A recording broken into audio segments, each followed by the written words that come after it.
영의 눈을 뜨고 우리의 예배와 찬양을 받으시는 주님을 바라보게 하시고 우리의 삶이 날마다 찬양 가운데 살아갈 수 있도록 도와주옵소서. 이 시간도 우리 모두에게 영의 귀를 열어주셔서 하나님의 음성 듣게 해 주시옵시고 우리의 마음이 옥토가 되어서 말씀의 씨앗이 60배 100배 열매를 맺는 말씀 되게 해 주옵소서. 예수님의 이름으로 기도하옵나이다. 아멘. 할렐루야. 여러분, 우리 모두가 건강한 삶을 살아갈 수 있기를 축복합니다.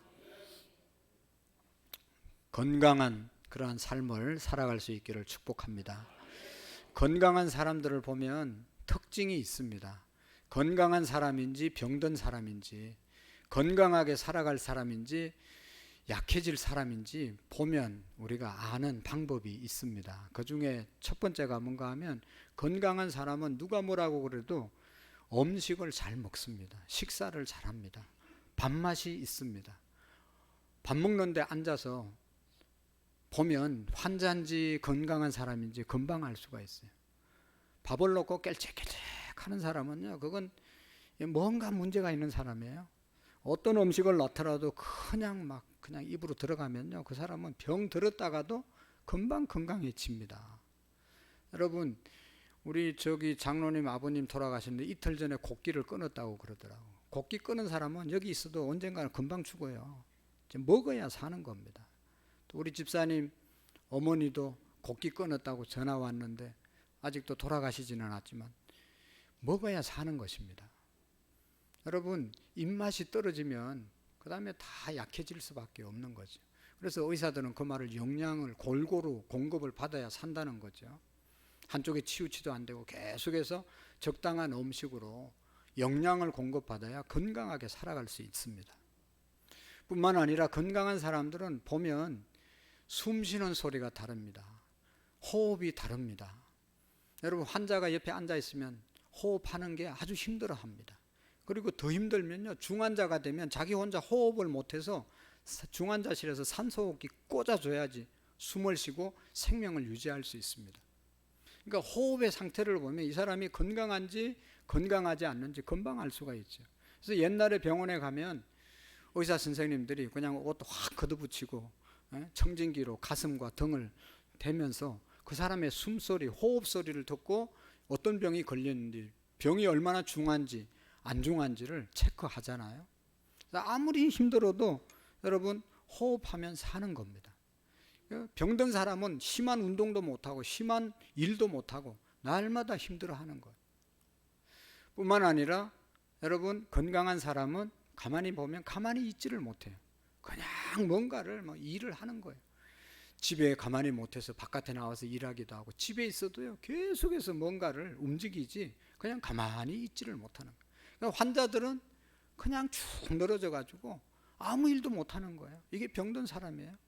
여러분, 건강을 체크하는 방법이 내가 입맛이 있는지, 내 호흡이 정상적으로 아주 숨 쉬는 것 그냥 숨 쉬어지는지, 그냥 숨 쉬는 것 같지만요, 여러분, 이게 건강한 사람이니까 그렇지 병들면 산소호흡기 껴야 된다니까요.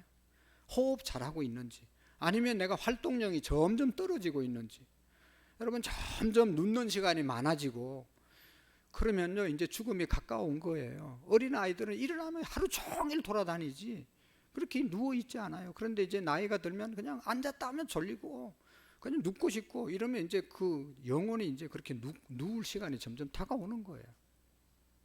여러분, 영적으로도 건강을 진단하는 그런 체크리스트가 있는데 그 중에 하나가 영적인 양식, 생명의 양식, 말씀을 내가 얼마나 잘 듣고 은혜를 받느냐. 말씀을 들을 때 성경에 있는 것처럼 꿀송이처럼 달고, 저 말씀이 내게 주시는 말씀이다, 말씀이 똑똑 내 마음속에 박히는 사람은요 영적으로 건강한 사람이에요. 우리가 신앙생활 하다 보면 늘 충만하게 신앙생활을 하는 거 아니에요. 시험 들 때도 있고 게을릴 때도 있고 교회 가기 싫을 때도 있지만 그럴 때 말씀을 사모하는 사람은요 금방 일어나는 거예요. 시험 들 일이 있고 속상한 일이 있더라도 여러분, 말씀을 들으면 금방 다시 회복되는 겁니다. 그래서 말씀을 사모하게 되고 말씀을 듣는 데 집중하게 되고, 개인적으로 말씀을 읽어도 그 말씀을 잘 받을 수 있는, 깨달을 수 있는 그런 사람은요, 영적으로 건강한 사람이에요. 여러분 한번 내 신앙을 점검해 볼 필요가 있어요. 나는 말씀을 잘 듣고 있는가? 말씀을 사모하고 있는가? 말씀을 암송하고 있는가? 말씀을 묵상하고 있는가? 말씀으로 살아가고 있는가? 말씀이 내게 살아 역사하는 사람은 병든 신앙이 아니고 건강한 신앙생활, 능력 있는 신앙생활을 하는 분들이에요. 또 한 가지는 뭐예요? 숨소리, 영적인 호흡, 기도. 이게 그냥 기도가 저절로 나오는 사람은요, 건강한 신앙생활 하는 거예요. 능력 있는 신앙생활 하는 거예요. 좋은 신앙입니다. 앉았다 하면 기도하고, 기도가 그냥 술술술 나오는 사람은 여러분 마귀, 사탄 마귀가 그냥 우리에게 접근을 할 수 없는 것이죠. 늘 하나님의 은혜로 충만한 삶을 살아갈 수 있어요. 영적인 호흡, 기도 생활, 이것이 자연스러운 사람은요, 영적으로 아주 건강한 사람입니다. 기도하지 않으면 무기력한 사람이 되고, 기도하지 않으면 영적으로 잠자는 자가 되고, 기도하지 않으면 영적으로 죽은 자가 될 수밖에 없는 것이죠.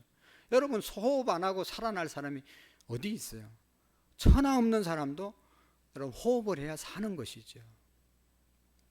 특별히 부모님들의 기도는, 자식을 위한 부모의 기도는요, 자식의 운명을 바꿔놓는 겁니다. 가장 강력한 기도가 부모님이 자식을 위해서 하는 기도예요. 역사를 통해서 보면 다 부모님의 기도로 자녀들이 잘 되고 하나님 위대한 일을 역사 가운데 행한 것이죠. 여러분 사도 바울 다음에 초대교회 가장 훌륭한 사도, 바로 성 어거스틴이라고 말하잖아요. 그분은요, 젊었을 때 방탕한 삶을 살았어요. 그래서 어머니 모니카가 평생 어거스틴을 위해서, 자녀를 위해서 기도했어요. 죽는 날 어거스틴이 돌아오고 난 다음에 유명한 말이 생겼어요. 기도하는 어머니가 계신 자식은 절대로 잘못되지 않는다. 기도하는 어머니가 있으면 그 자식은 반드시 잘 될 수밖에 없다는 것이죠. 왜냐하면 부모 자식을 위해서 부모만큼 기도하고 사랑으로 기도하는 분이 누가 계세요? 그러니까 그 간절한 기도, 사랑의 기도를 하나님이 반드시 들으신다는 것이죠. 여러분 영국을 살려낸 존 웨슬레, 그의 어머니 수잔나는요 19명의 자식을 목사의 삶으로 살면서 키워냈어요. 하나같이 다 매일 아침에 모여가지고 가정예배 드리면서 자녀를 양육했단 말이죠. 그래서 영국을 살려내는 엄청난 일을 하게 된 거예요. 미국의 록펠러라고 하는 최고의 갑부도 그의 어머니의 신앙 때문에 그가 훌륭한 일을 하게 된 것 아니겠어요? 지금도 여러분 부모의 기도는 절대로 땅에 떨어지는 법이 없는 줄로 믿습니다. 건강한 신앙생활 하는 분들은요, 기도생활 이것이 자연스럽게 나오는 겁니다.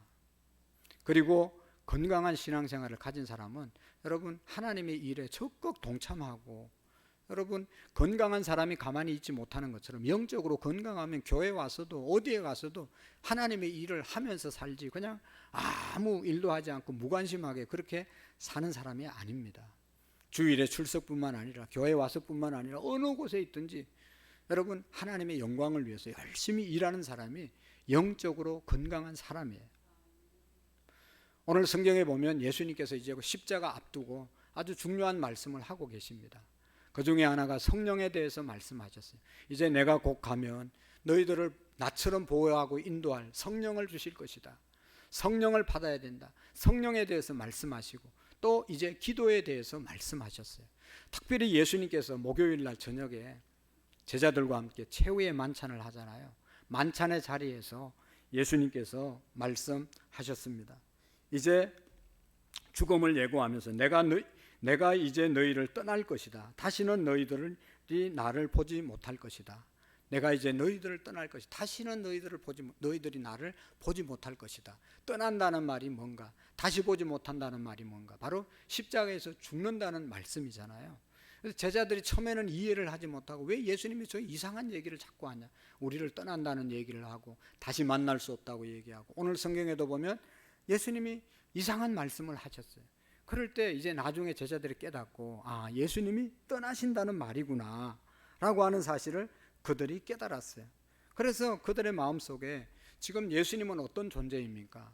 예수님은 자기들의 스승일 뿐만 아니라 그들과 함께 먹고 함께 자고 함께 말씀을 가르치고 함께 기적을 행하고 예수님이 공급자 되시고 인도자 되시고 보호자 되시고 가르쳐 주시고 모든 것을 예수님께서 제자들을 인도해 주셨어요. 그런데 이제 그랬던 예수님께서 이제 내가 떠난다. 너희들이 나를 다시 보지 못한다. 그러니까 예수님이 죽는다는 사실을 제자들이 깨닫고 뭐를 했는가 하면 근심하게 된 것이죠. 걱정하게 된 것이죠. 이제는 큰일 났다. 절망감에 사로잡히게 되었습니다. 그때 예수님께서 오늘 성경의 말씀에 보면 뭐 하라고 말씀합니까? 기도하라고 말씀해요. 기도에 대한 교훈을 하는 거예요. 아주 절망할 때, 낙심할 때, 자기들의 힘으로 아무것도 할 수 없을 때, 아플 때, 힘들 때, 고독할 때, 문제가 둘러싸였을 때 하나님 앞에 엎드려 기도하라고 우리 예수님께서 말씀하고 계시는 것입니다. 사랑하는 성도 여러분, 정말로 힘들고 어려울 때 제자들뿐만 아니라 오늘 저와 여러분들이 해야 될 일들이 정말로 힘들고 어렵고 내 힘으로 할 수 없고 병들었을 때 하나님 앞에 기도할 수 있기를 축복합니다. 기도할 수 있기를 축복합니다. 오늘 우리 사회는 성한 곳이 하나도 없잖아요. 정치적으로 심한 갈등을 하고 있고, 뭐 북한하고 싸우는 게 아니에요. 여야가 싸우고 민심 무슨 경제 이런 것들은 돌아보지 않고 어떻게 해서든지 정권 잡으려고 정치인들이 그냥 국민들을 생각하지 않고 자기들 정권 자기 자리 지키려고 얼마나 싸우고 있습니까? 경제가 지금 어떻게 얼마나 어려웠어요. 배추가 금값보다 비싸다잖아요. 전 잘 모르겠어요.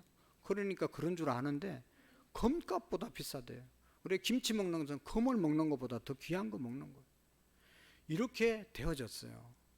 여러분, 그것뿐만 아니라 우리나라가 국방, 교육, 문화, 지금 포괄적 금지법을 통과시키면 동성애를 합법적으로 하게 되는, 동성애는 죄라고 말하면 신고하면 처벌을 받는 그런 시대 곧 다가오는 거예요. 이걸 우리가 막아야 되는데 엉망진창이 돼 가는 거예요. 아니, 내 딸이 여자애를 데리고 와서 결혼한다고 아버지 허락해 달라고 안 해주면 차별해서 신고하면 감옥 가야 돼요. 그런 세상이 이제 곧 온단 말이죠. 이걸 우리가 세계에서 36개국인가 동성애가 허락되고 나머지 100몇 개국은 허락되지 않았는데요. 이걸 우리가 막아야 된단 말이죠. 그것뿐만 아니라 국방의 문제도 계속 북한에서 오물 날라오고 그 오물에 폭탄 하나 실어서 보내면 끝나는 거 아니겠어요? 뭐 비행기 뜰 필요도 없어요. 오물에다가 무슨 폭탄을 하나 실어서 안산 땅에 보내면 그거 터지면 어떻게 되겠어요? 너무너무 지금 잠자고 있을 때가 아니에요. 개인적으로 보더라도 여러분 얼마나 말은 안 하지만 가정에 문제가 있고 자식들의 문제가 있고 개인의 건강에 문제가 있고 사업에 문제가 있고 직장생활 인간관계에 정말로 힘든 관계들이 얼마나 많습니까? 이러할 때에 우리가 해야 할 일은 3년 반 동안 예수님 제자 따라다니다가 제자들이 예수님 믿고 따라다니다가 예수님이 이제 떠난다고 하니까 위기를 당한 것 아니겠어요? 그때 예수님이 기도하라고 한 것처럼 걱정하지 말고 기도하라고 한 것처럼 오늘 우리도 기도해야 살 줄로 믿습니다. 시몬 베드로가 묻지요. 예수님 어디로 가십니까? 어디로 가시나이까? 요한복음 13장 36절에 시몬 베드로가 이르되 주여 어디로 가시나이까? 예수께서 대답하시되 내가 가는 곳에 내가 지금은 따라올 수 없으나 후에는 따라오리라. 지금은 따라올 수 없지만 나중엔 따라오리라. 따라오는 것이 죽음의 길을 예수님이 가는데 지금은 너희들이 죽을 수 없고 나중에 나처럼 다 내 길을 따라올 것이다. 그렇게 말씀하신 것이죠. 제자들에게 예수님 없이 살아간다는 것은 상상할 수 없을 정도로 어려운 일이었습니다. 예수님이 제자들을 떠나간다는 그 자체가 제자들의 삶의 절망적인 그런 절망 자체였습니다. 예수님이 다 인도하시고 예수님이 다 먹여주시고 예수님이 다 인도해 주시고 좋은 말씀 기적으로 늘 인도해 주셨는데 그 예수님 간다니까 얼마나 낙심이 됐겠어요. 얼마나 근심스러웠겠어요. 근심하고 있을 때 예수님께서 뭐라고 그랬습니까? 요한복음 14장 1절에 보면 너희는 마음에 근심하지 말라. 하나님을 믿으니 또 나를 믿으라. 내 아버지 집에 거할 곳이 많도다. 그렇지 않았으면 너희에게 일렀을 것이다. 내가 먼저 가서 너희를 위하여 있을 것을 예비하면 내가 다시 와서 너희를 내게로 영접하여 너희도 나 있는 곳에 있게 하리라. 할렐루야. 여러분, 제자들 근심하고 걱정하고 낙심하고 절망하고 있을 때 그렇게 걱정하지 말라고 말씀하셨어요. 그 말씀이 걱정하라는 말씀, 걱정하지 말라는 말씀이 제자들에게 하신 말씀이기도 하지만 오늘 우리에게 오늘의 상황을 보면서 우리의 가정을 보면서 내 인생을 보면서 걱정하고 절망하고 낙심하고 있는 자들에게 건심하지 말라. 하나님을 믿으니 또 나를 믿으라고 우리 주님이 말씀하시는 것입니다. 염려, 걱정 대신 주님을 믿는 믿음으로 충만할 수 있기를 축복합니다. 예수님께서 약속하신 말씀대로 예수님은 영원히 떠나간 것이 아니라 우리 제자들 거처를 준비하기 위해서 하늘에 가신 것이죠. 그래서 다 준비되면 오늘 저와 여러분들을 다시 주님이 준비한 천국으로 인도하신다고 말씀하고 있습니다. 그러기 전에 여러분 예수님께서 가시는 그 과정, 붙잡혀서 핍박받고 십자가에 못 박히는 그런 과정이 있었잖아요. 그때 제자들이나 예수님을 따르던 사람들이 고통하고 애통할 것이다 말씀하시는 것이죠. 16장 오늘 20절에 보면 내가 진실로 진실로 너희에게 이르노니 너희는 곡하고 애통하겠으나 세상은 기뻐하리라. 예수님 따라간 사람들, 예수님의 제자들은 예수님 십자가에 못 박히고 핍박받는 모습 보면 슬퍼하고 애통하고 곡하지만 예수님 핍박하는 사람들은 자기들이 이겼다고 자기들이 잘한다고 박수치고 기뻐할 것이다. 그런 날이 곧 온다고 말씀했죠. 그래서 정말로 예수님 십자가 지고 올라갈 때 제자들 뒤에 여인들 또 예수님 따르던 사람들이 다 뒤에 울면서 통곡하면서 예수님 십자가 뒤를 따라간 것 아니겠습니까? 3년 반 동안 오직 주님만 믿고 제자들은 살아왔는데 예수님이 십자가에 달려 죽게 된 사실이 너무나 큰 충격이고 슬픈 그 자체였습니다. 예수님을 따랐던 수많은 제자가 또 많은 여인들이 그 십자가 뒤를 따라가면서 울었습니다. 그런데 여러분 십자가에 죽으셨습니다. 죽으심으로 끝난 것이 아니라 죽고 3일 만에 다시 무덤에서 부활하셨습니다. 그래서 슬퍼하고 애통하고 힘들었지만 그것으로 끝난 것이 아니라 주님의 부활을 보고 제자들이 기뻐하는 그런 역사가 일어나게 되었다는 것이죠. 너희는 근심하겠으나 너희 근심이 도리어 기쁨이 되리라.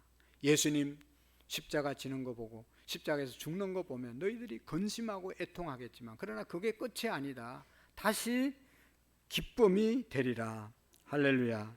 그래서 예수님께서는 죽음의 권세를 이기시고 3일 만에 부활하셔서 예수님의 제자들은 어떻게 됐어요? 예수님 십자가에 못 박힐 때 자기들도 붙잡히면 다 어려움 당할까 봐 다 도망쳐가지고 한 곳에 모여서 문 꼬꾸로 잠그고 그냥 두려워하고 떨고 있을 때 부활하신 예수님께서 그 자리에 나타나셔서 너희들의 평강이 있을지어다 평강을 외치고 내 손에 못자국을 보고 내 옆구리에 창자국을 보고 내가 예수님을 너희들이 믿어라. 부활하신 주님을 믿어라. 그렇게 말씀하셨죠. 부활하신 주님을 보니까 어떻게 됐어요? 어저께까지 근심하고 걱정하고 두려워했지만 예수님 부활했는데 더 이상 걱정하고 염려할 게 뭐 있어요? 기쁨으로 그들이 나아가게 된 줄로 믿습니다. 기뻐하더라 라고 말씀하고 있습니다. 저들의 슬픔이 변하여 기쁨이 된 것입니다. 예수님을 보고 부활의 주님을 보고 저들이 기뻐하게 된 것입니다. 사랑하는 성도 여러분, 우리는 어떻게 해야 기뻐할 수 있습니까?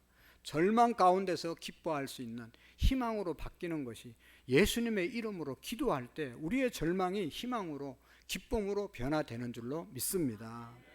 슬픔이 기도할 때 기쁨으로 변화되는 것입니다.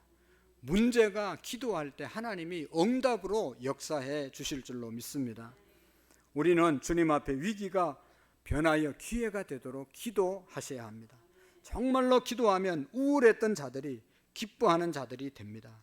수많은 문제가 둘러싸여 있어도 그 문제를 붙잡고 우리가 기도하면 하나님의 방법으로 해결해 주실 줄로 믿습니다. 그래서 위기를 당할 때 낙심하지 마시고 두려워하지 마시고 겸손하게 하나님께 기도하는 저와 여러분들이 되어질 수 있기를 축복합니다. 이렇게 기도하면 돼요. 주님 아시죠? 주님 아시죠? 문제를 다 낱낱이 말씀 안 드려도 주님은 아십니다. 마음을 하나님께 드리는 거죠. 하나님 내 마음 아시죠? 하나님 다 아시죠? 그러면서 아는 마음을 하나님께 고백하면 하나님이 해결해 주시고 들으시고 위로, 소망, 희망으로 바꾸어 주시는 것이죠. 오늘 성경에 보면 예수님의 이름으로 기도하라. 예수님의 이름, 예수님의 이름이라는 것은 예수의 능력, 예수의 권능, 예수의 인격, 예수님의 살아계심을 믿고 하나님 앞에 기도하라는 것입니다. 14장 13절 14절 너희가 내 이름으로 무엇을 구하든지 내가 시행하리니 이는 아버지로 하여금 아들로 말미암아 영광을 받으시게 하려 함이라. 내 이름으로 무엇이든지 내게 구하면 내가 행하리라.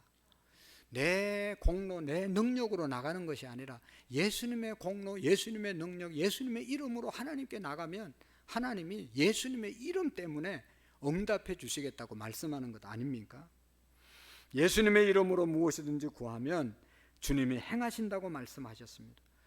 요한복음 15장 16절의 말씀에도 보면 너희가 나를 택한 것이 아니고 내가 너희를 택하여 세웠나니 너희가 가서 과실을 열매를 맺게 하려 할 뿐만 아니라 너희가 무엇을 내 이름으로 아버지께 무엇을 구하든지 다 받게 하려 함이니라. 예수님이 우리를 선택한 이유는 열매가 있게 하기 위해서, 그리고 너희들이 무엇을 구하든지 주게 하기 위해서 예수님이 우리를 부르셨다고 말씀하고 있습니다. 그런 거로 예수님의 이름을 의지하여 하나님께 기도하면 하나님이 그 기도를 들으시고 응답해 주시겠다고 약속하셨습니다. 예수님의 이름은 존귀한 이름입니다. 예수님의 이름은 권능 있는 이름입니다. 여러분, 우리가 아는 것처럼 예수님의 이름 앞에 모든 사람이 무릎을 꿇는 존귀하신 가장 높으신 능력 있는 주님의 이름임을 믿습니다. 여러분, 빌립보서 2장에 보면 예수님은 하나님과 동등된 분인데 동등됨을 취할 것으로 여기지 아니하시고 자기의 몸을, 종의 몸을 입고 이 땅에 내려오셔서 가장 낮고 천한 자리에서 사시다가 십자가에 못 박혀 죽으시고 땅에 내려가서 무덤에 묻히셨는데 하나님께서 그를 살리셔서 그의 이름을 모든 이름 위에 뛰어나게 존귀하게 만드셨다고 하는 것 아닙니까? 땅 아래 있는 자들로 모든 무릎을 예수의 이름에 꿇게 하셨다 말씀하고 있습니다. 예수님의 이름은 그냥 예수님의 이름의 능력이 아니에요. 정말로 권능 있는, 권세 있는 주님의 이름인 것입니다. 예수님의 이름의 권세 앞에 모든 세상 권력이 다 무릎을 꿇습니다. 모든 사람이 예수님을 나의 주라고 고백하는 그런 무릎 꿇는 주님의 이름임을 믿으시기를 바랍니다. 오늘 우리 모두가 예수님의 이름의 권세를 의지해서 날마다 기도하면서 기적을 경험할 수 있기를 축복합니다. 예수님의 이름 앞에 귀신이 쫓겨가고 예수님의 이름 앞에 질병이 물러가고 예수님의 이름 앞에 주님의 능력이 일어나는 역사가 있는 것입니다. 예수님께서 성천하시기 직전에 뭐라고 말씀하셨어요? 마가복음 16장 17절 이하에 보면 믿는 자들에게는 이런 표적이 따르리니 귀신이 쫓겨가고 새 방언을 말하고 뱀을 집어 올리며 무슨 독을 마실지라도 해를 받지 아니할 것이다. 예수님의 이름을 확실하게 믿는 자들은 귀신이 쫓겨가고 새 방언을 말하고 뱀을 집어도 물지 않고 독을 마셔도 세상의 잘못된 사상으로 인해서 여러분 독한 말을 들어도 그것 때문에 영향받고 쓰러지지 않는다는 것이죠. 그리고 환자들에게 손을 얹고 기도할 때 하나님이 낫게 하는 역사가 예수님의 이름 위에 있다는 사실입니다. 예수님의 이름의 위대한 권세를 갖고 있음을 믿으시기를 바랍니다.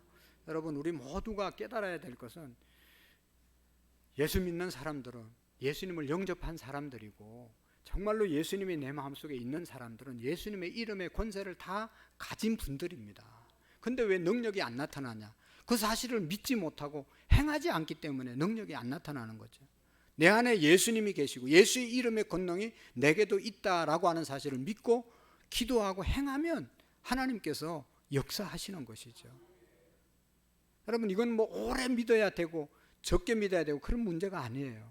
예수님을 내가 영접하는 순간 하나님의 자녀가 되는 권세를 주셨으니 할렐루야. 권세가 내게 있다는 것을 믿고 행하면 역사가 일어나는 것입니다.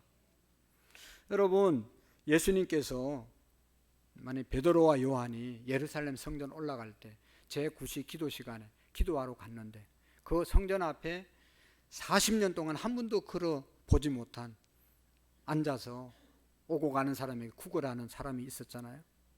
사람들이 많이 오고 갈 때 항상 성전에 한번 들어가서 예배도 안 드리고 맨날 그 문 앞에 앉아가지고 구걸만 하는 그런 분이 계셨잖아요. 베드로와 요한이 지나가니까 뭘 얻을까 하고 손을 내밀었어요. 한 푼 주십시오라고 했어요. 그럴 때 베드로와 요한이 뭐라고 말씀합니까? 베드로가 사도행전 3장 6절에 보면 베드로가 이르되 은과 금은 내게 없거니와 내게 있는 것으로 내게 주노니 나사렛 예수 그리스도의 이름으로 일어나 걸어라 하고 손을 잡고 일으키니 그가 걷기도 하고 뛰기도 하고 너무너무 좋아서 예배당 안에 가서 하나님을 찬미하는 그런 삶을 살게 된 것입니다. 나사렛 예수 그리스도의 이름으로 일어나 걸어라. 나사렛 예수 그리스도의 이름이 능력이 있음을 믿으시기를 바랍니다. 예수 그리스도의 이름의 능력을 의지해서 우리가 기도할 때 귀신이 쫓겨가고 문제가 해결되고 하나님의 은혜가 나타나는 역사가 있을 줄로 믿습니다. 예수님의 이름으로 기도할 때 반드시 기적이 일어납니다. 예수님의 이름으로 기도할 때 하나님의 역사가 일어납니다.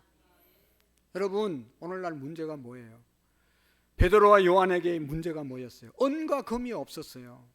은과 금이 두둑했으면 은과 금을 주면서 막 이렇게 아주 큰 소리 치면서 딱 주면서 폼 잡고 들어갔을 텐데 없으니까 은과 금은 내게 없다. 그러나 내게 있는 것으로 내게 주노니 그것이 나사렛 예수 그리스도의 이름의 능력, 그것을 그에게 주었을 때 그가 일어나게 된 것 아니겠습니까?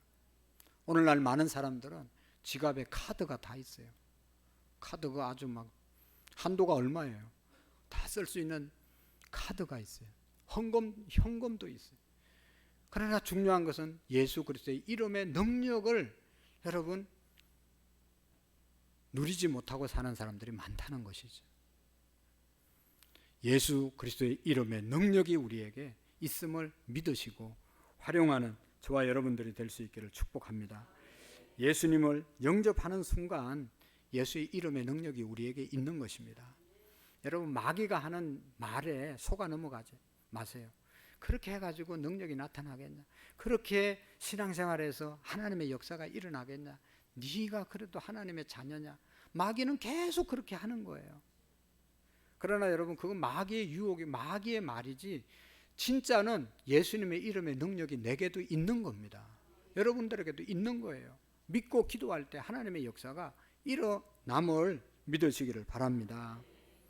예수님의 이름으로 기도하셔서 부정적인 생각이 떠나가고 불신앙이 믿음 없는 마음들이 떠나가고 염려와 걱정이 떠나가고 미움과 다툼과 혈기가 다 떠나가는 역사가 있기를 축복합니다. 히브리서 13장에 보면 예수님은 어제나 오늘이나 영원토록 동일하신 분이시다. 하나님의 능력은 옛날에도 일어나고 오늘날도 일어나고 앞으로도 계속 일어나게 될 것이다. 근데 왜 능력이 안 나타나냐? 내 믿음이 옛날보다 게을러지고 약해지고 내 믿음의 능력을 선포하지 못하기 때문에 하나님의 능력을 경험하지 못하는 것입니다. 하나님의 능력은 늘 똑같습니다. 예수님의 이름에 능력을 믿고 기도할 때 하나님의 역사가 반드시 일어남을 믿으시기를 바랍니다. 저는 우리 교회가 지금까지 오면서 하나님의 은혜와 예수 그리스도의 이름의 능력을 의지하고 기도해서 지금까지 왔다고 믿습니다. 우리가 있는 것이 뭐 있어요? 가진 것이 뭐가 있어요? 우리가 할 수 있는 것이 뭐가 있어요? 다 예수의 이름의 능력을 믿고 기도해서 오늘까지 부흥의 역사를 이루고 걸어오게 된 것이죠. 앞으로도 어제와 오늘과 영원토록 동일하신 주님의 이름 붙잡고 기도할 때 우리는 희망이 있습니다. 은혜가 있는 겁니다. 아무리 어려워도 여러분 가정이 아무리 어려워도 주님의 이름의 능력을 믿고 예수님의 이름으로 기도할 때 일어나는 역사가 있는 것입니다. 그 은혜를 우리 모두가 경험할 수 있기를 축복합니다. 오늘 성경에 말씀하죠. 24절에 지금까지는 너희가 내 이름으로 아무것도 구하지 아니하였으나 구하라 그리하면 받으리니 주의 이름으로 구하면 받으리니 너희 기쁨이 충만하리라. 기도의 결과는 기쁨이 충만해지는 겁니다. 하나님의 응답에는 우리에게 기쁨을 주시는 것입니다. 여러분, 마음이 기뻐야 건강하게 살아갈 수 있고 행복하게 살아갈 수 있는 것이죠. 병의 근원이 마음의 근심에서 스트레스에서 오는 것을 우리가 너무나 잘 알고 있잖아요. 그래서 잠언 17장 여러분 22절에 보면 마음의 즐거움은 양약이라도 마음의 근심은 뼈를 마르게 하느니라. 뼈를 마르는 병이 뭐예요? 골수암, 여러 가지 암 걸리면 암세포가 다 영양령을 빨아먹어서 그냥 정말로 다 영양분을 그쪽으로 뺏겨서 죽는 겁니다. 다 말라서 죽는 겁니다. 그 암의 또 치명적인 병의 원인이 뭐예요? 병원에 가서 의사 선생님들이 물어보면 스트레스다, 스트레스. 그래서 스트레스 받지 말라. 스트레스 받지 말고 그냥 생활하라. 스트레스 받지 마세요. 스트레스 받지 말라는 말에 스트레스 받아요. 아니 스트레스를 어떻게 안 받고 살아요? 그냥 스트레스 안 받으려니까 스트레스 받는 거예요. 일주일에 3번씩 운동하고 일주일에 3번씩 잠을 푹 자고 음식을 골고루 먹고 건강하게 사는 비결을 우리가 다 알지만 그렇게 못해서 스트레스를 받는 거예요. 그래서 우리가 질병에 걸리게 되는데요. 여러분 중요한 것은 우리 예수 믿는 사람들은 그런 것도 하지만 정말로 예수님을 믿으려면 마음이 건강해질, 스트레스를 안 받으려면 하나님의 말씀을 주야로 묵상하고 성령의 도우심으로 기도할 때 스트레스를 이길 수 있어요. 마음의 근심을 떨쳐버릴 수가 있는 겁니다. 그럴 때 우리가 영혼이 건강해야 육신도 건강하게 살아갈 수 있는 것 아닙니까? 주님 앞에 늘 기도하고 감사하고 찬양하는 삶, 말씀을 붙잡는 삶을 살면 하나님께 영광이 되고 우리에게 축복이 임하는 줄로 믿습니다. 하나님은 살아계십니다. 하나님은 우리의 기도를 들으십니다. 여러분 우리 모두가 기도의 사람이 될 수 있기를 축복합니다.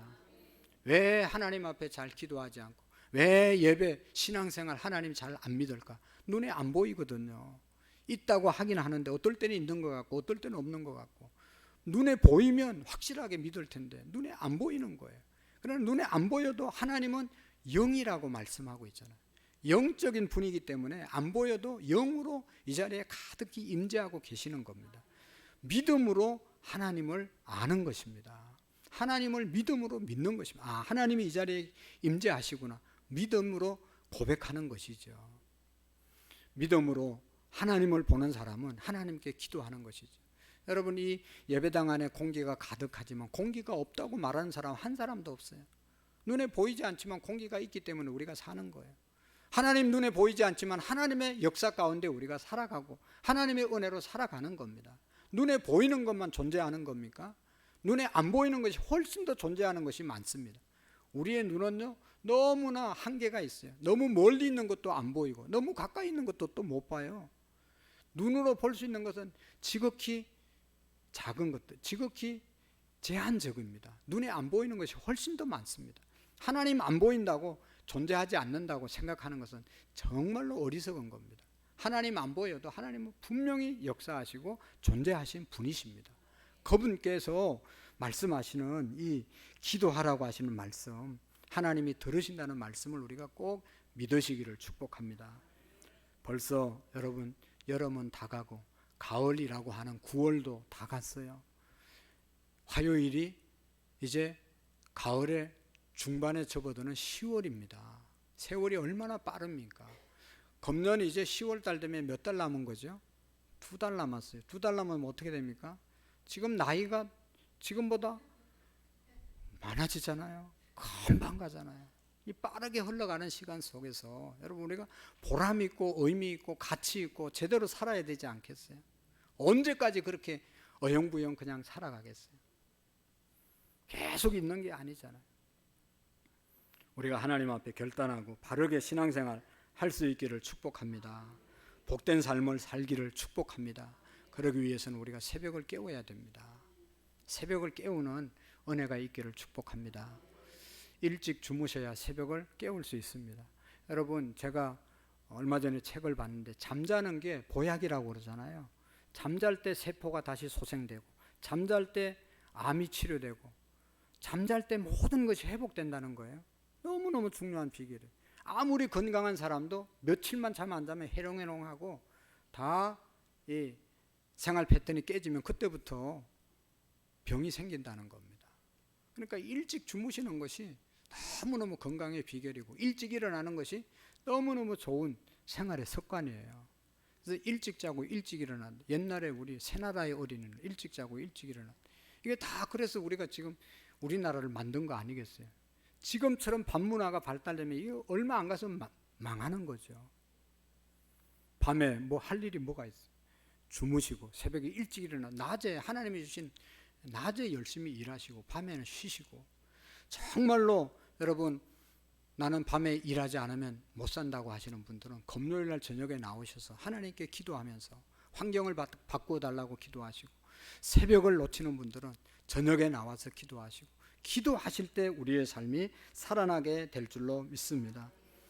기도는요, 과학보다 더 정확한 것이 기도입니다.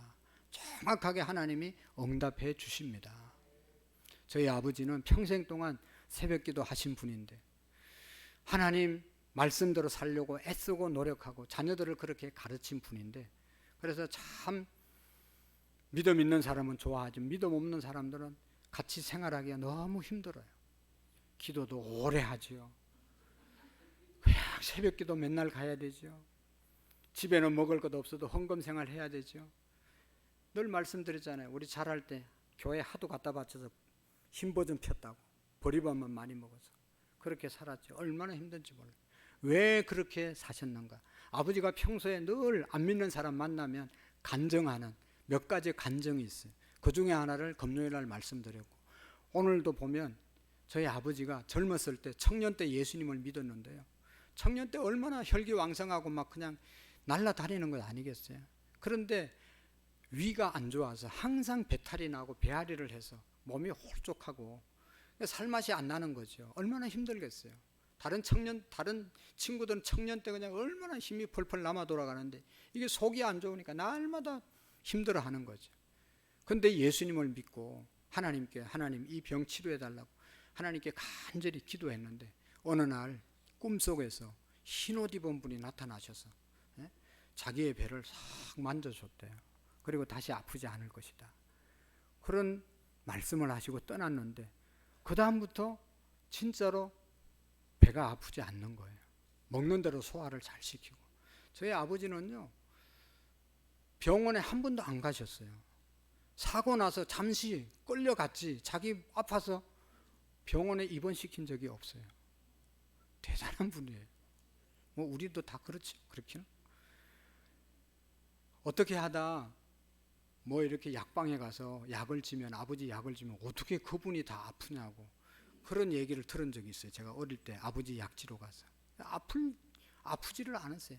그만큼 건강하게 새벽 4시 되면 일어나서 새벽기도 갔다 와서 지게 지고 아침에 나가서 열심히 일하고 땀 흠뻑 흘리고 오셔서 아침 식사하고 또 나가서 오전 내내 일하고 옷 홀딱 젖어가지고 또 오셔서 점심 먹고 또 이제 조금 쉬었다 나가시고 하루 종일 그렇게 80평생을 일하셨어요. 얼마나 건강하게 사시는지 몰라요. 그리고 만나는 사람마다 앉을 때마다 하나님 살아계심을, 자기가 만난 하나님을 늘 이야기를 했어요. 그래서 기도대로 자기 형제들 다 구원하고 조카들 다 구원하고 자식들 다 예수님 믿고, 할렐루야, 기도한 대로 되는 겁니다. 사랑하는 성도 여러분, 하나님은 살아계십니다. 오늘 그 하나님께서 말씀한 24절 말씀, 지금까지는 너희가 내 이름으로 구하지 않았으나 구하라 그리하면 주시리니 너희 기쁨이 충만하리라. 우리가 하나님께 구해서 하나님이 주시는 은혜 가운데 기쁨이 충만한, 영적으로 육적으로 마음적으로 기쁨이 충만한 삶을 살아갈 수 있기를 축복합니다. 기도하시겠습니다. 하나님 아버지, 우리의 신앙이, 우리의 믿음이 기도하는 신앙, 하나님을 의지하는, 하나님께 맡기는 믿음의 삶을 살아가게 하옵소서. 부모님의 기도, 할아버지 할머니의 기도가 자식들에게 믿음의 명문가를 이룸을 믿고 우리의 자녀들을 위해서 포기하지 않는 기도의 삶을 살아가게 하옵소서. 기도의 용사들이 되게 하시고 하나님 앞에 기도하여 기쁨이 충만한 삶, 마음이 기쁨으로 감사로 충만한 삶을 살아가는 우리 모두가 되게 해 주옵소서. 예수님의 이름으로 기도하옵나이다. 아멘.